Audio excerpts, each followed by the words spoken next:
The night was dark and stormy, the kind of night that makes you want to stay home with a cup of hot tea and a good book. But Jack needed to get home, and the only way to get there was to drive the winding roads through the heart of Ravens Peak Forest.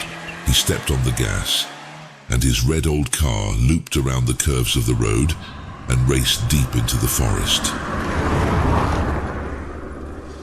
The rain pounded on the windshield, beating a furious rhythm that gave Jack goosebumps. He turned on his headlights, but they only added to the oppressive darkness. Suddenly, out of the corner of his eye, he saw a figure standing in the middle of the road.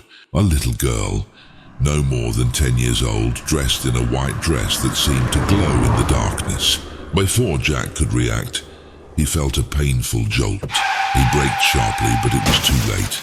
He had hit the girl. With his heart racing, Jack jumped out of the car, but when he reached the spot where the girl should have been, there was no one there. No body, no blood, no sign of a struggle, just an eerie silence that seemed to swallow him whole. Shocked, Jack walked back to the car and got behind the wheel again. He hadn't gotten far before he saw the girl again, this time standing on the side of the road, staring at him unblinkingly.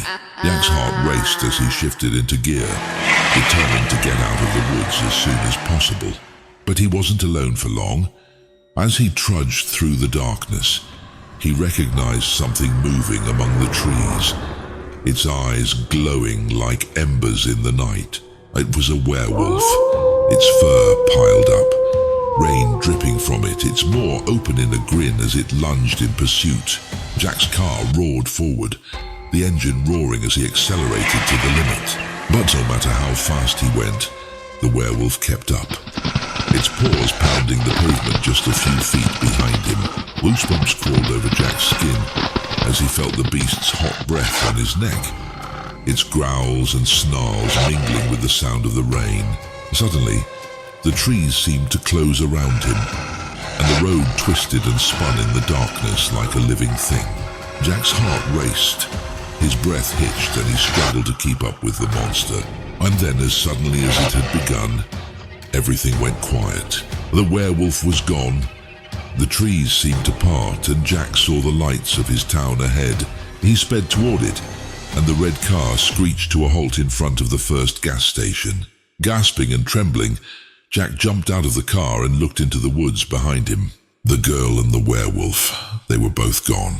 But when he turned to face the gas station booth, he saw something that made his blood run cold.